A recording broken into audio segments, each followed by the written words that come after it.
Next part करते हैं। ये फिगर क्या है, अल्फाबेट एच की तरह। तो अगर हम इसको 90 डिग्री पे मूव करेंगे तो क्या हो जाएगा, ये ऐसे हो जाएगी ये फिगर। इसको हम नोट कर लेते हैं, ये ए पॉइंट है, ये बी पॉइंट है। तो यहाँ पे ये ऊपर ए आ गया, ये बी आ गया। ये हमने क्या किया है, 90 डिग्री पे मूव करी है। तो ये सेम है क्या, नहीं है। अब अगेन इसको 90 डिग्री पे मूव करते हैं।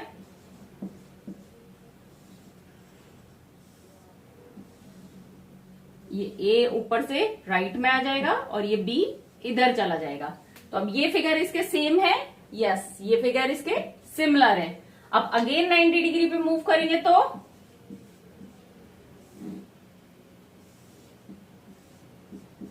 और ए पार्ट कहां गया, नीचे आ गया। ये सेम है, नहीं है। अब अगेन 90 डिग्री पे मूव करते हैं हम।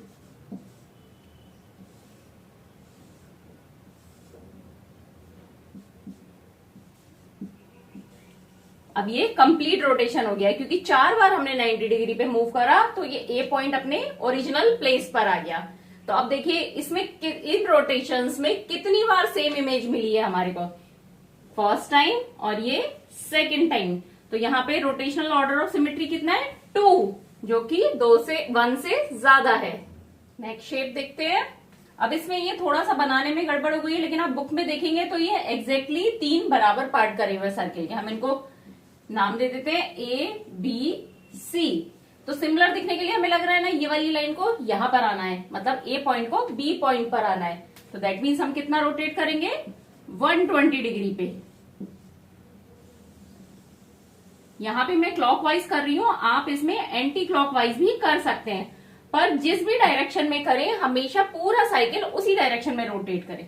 तो ए पॉइंट यहां पर आ गया, बी इधर आ गया, सी इधर आ गया। और कब तक रोटेट करना है, जब तक ए पॉइंट वापस ऊपर नहीं चला जाए, मतलब पूरा कंप्लीट 360 डिग्री का रोटेशन नहीं हो जाए। फिर अगेन करते हैं 120 डिग्री का, 120 डिग्री का।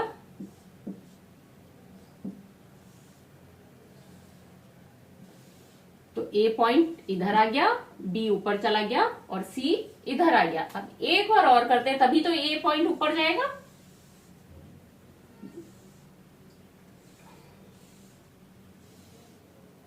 अब क्या हुआ, सी पॉइंट यहां था, यहां पर आ गया, ए ऊपर चला गया और बी इधर आ गया। यहां भी हमने कितना करा है, 120 डिग्री का रोटेशन करा है। तो अब देखिए इसमें ये तीनों ही इमेज सेम दिख रही है ना। तो क्या हुआ, कितनी बार आया है सेम इमेज, 1 2 3।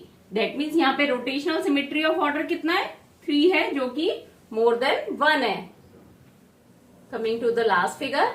अब ये एक पिन व्हील की तरह दिखाई दे रही है, जिसमें क्या है, प्लस में एक साइन है और इसमें 4 एक फिन्स है, 4 फिन्स है पंख की इस तरह कर्व में। तो अगर हम इसको भी नेमिंग दे देते हैं, ए बी सी डी। तो सबसे पहले हम क्या करेंगे, ए पार्ट को बी पर लेके आएंगे, ए पॉइंट को बी पॉइंट पे, मतलब 90 डिग्री पे हमें रोटेट करना है, 90 डिग्री क्लॉकवाइज। तो क्या हुआ, ए पॉइंट यहां पर आ गया, बी पॉइंट नीचे चला गया, सी लेफ्ट में एंड डी ऊपर आ गया। अब अगेन करते हैं 90 डिग्री पे क्लॉकवाइज ही। यहां पे आपको ध्यान रखना है कि एक ही डायरेक्शन में मूव होनी है चीजें, चाहे क्लॉकवाइज चाहे एंटी क्लॉकवाइज। अब ये शेप आई और इसमें क्या हुआ, ए पॉइंट राइट से डाउन चला गया, बी लेफ्ट चला गया एंड सी ऊपर एंड डी राइट में। अब ये हमें कब तक मूव करना है, 360 डिग्री तक, मतलब ए पॉइंट को ऊपर लेके आना है। तो एक बार और 90 डिग्री पे मूव करेंगे हम क्लॉकवाइज।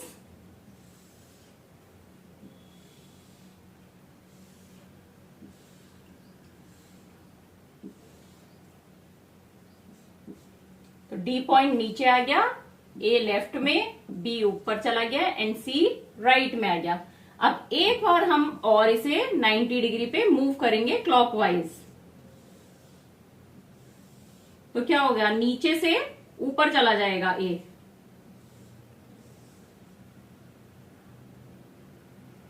ये नीचे आएगी इस साइड फेंस।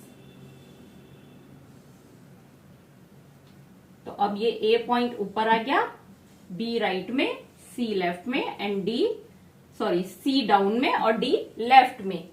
तो अब ये कंप्लीट साइकिल हो गया, 360 डिग्री पे मूव हो गई है फिगर।